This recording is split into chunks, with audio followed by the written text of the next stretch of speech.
Hello guys, ठीक है। आज अपन ये जो पावर का क्वेश्चन है जो दिया हुआ है अपन इसको डिस्कस करेंगे, ठीक है।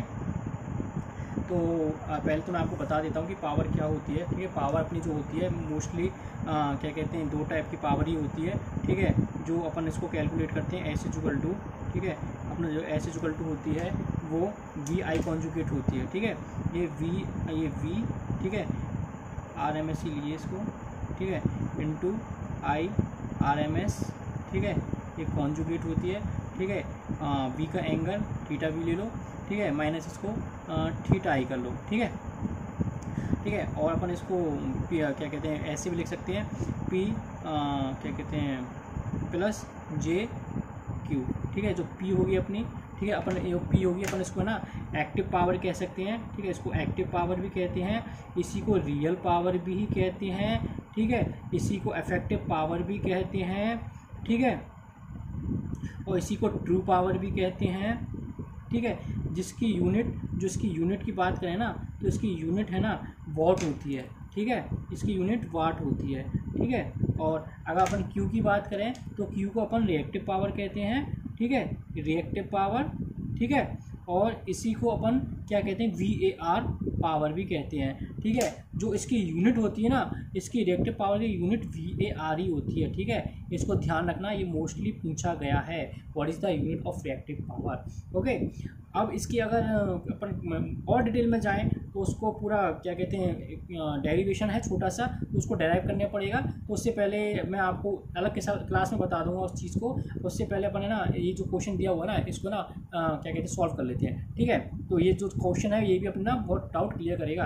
तो इस क्वेश्चन को सॉल्व करने से पहले मैं आपको एक छोटी सी चीज़ बताना चाहूँगा, ठीक है, कि अपन को पता होना चाहिए कि IRMS, ठीक है, और अपन आई एवरेज कैलकुलेट करने का क्या फॉर्मूला है, ठीक है।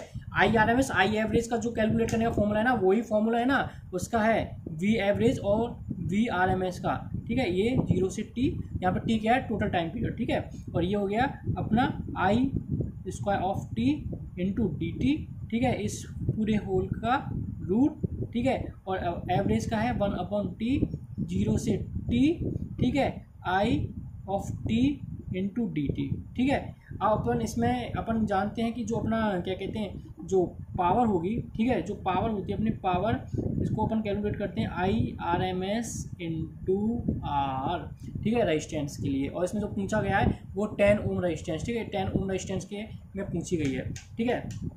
अब अपन को IRMS कैलकुलेट करने का, देखो मैं आपको बताता हूँ IRMS अपन इसकी फॉर्मूले से भी कैलकुलेट कर सकते हैं। और ये जो वेव फॉर्म दी हुई है ना, जो ये वेव फॉर्म दी हुई है, ठीक है, ये वाली वेव फॉर्म है ना सॉ टूथ है, ठीक है, सॉ टूथ वेव फॉर्म है, ठीक है। और सॉ टूथ वेव फॉर्म का IRMS निकालने का शॉर्टकट है कि अपन I/√3, ठीक है, ये भी है, ठीक है। तो अपन पहले डायरेक्ट अपन उसको यहाँ से पहले कर लेते हैं कैलकुलेट कि अपन 9/√3 का होल स्क्वायर इंटू R, ठीक है। अपन इससे कैलकुलेट करेंगे तो इससे आएगा अपना आंसर 270 वॉट, ठीक है। ये अपना आंसर है, ये तो हो गया आपका शॉर्टकट, ठीक है। ये आंसर ये दिया हुआ है आपका, ठीक है। अगर आप IRMS ही कैलकुलेट करना चाहते हैं तो IRMS कैलकुलेट करने का जो आपका फॉर्मूला है उसमें रखिए, ये अपना जो टाइम पीरियड है वो 1/3 है, ठीक है, 0 से 3, ठीक है। इसको मैं IRMS का स्क्वायर कर देता हूँ, ठीक है। और ये अपना 9T का होल स्क्वायर और ये DT। जब आप इसको कैलकुलेट करोगे ना तो आपकी I/RMS की जो वैल्यू है ना वो 27 आएगी, ठीक है। और अपन को पता है जो P = I² of RMS into R होगा, जो आपका 27 इंटू 10 करने पर 270 वॉट ही इसका आंसर आएगा, ठीक है। अगर आपको पावर का डिटेल में पढ़ना है तो आप मेरे को ना कमेंट बॉक्स में कमेंट करें, ठीक है। और जो भी कोई भी क्वेश्चन हो अगर आप जिसके आपका सॉल्यूशन नहीं मिल रहा हो या जिसको आप क्लियर करना चाहते हैं, ठीक है, वो भी आप कमेंट बॉक्स में छोड़ सकते हैं। Thank you bro.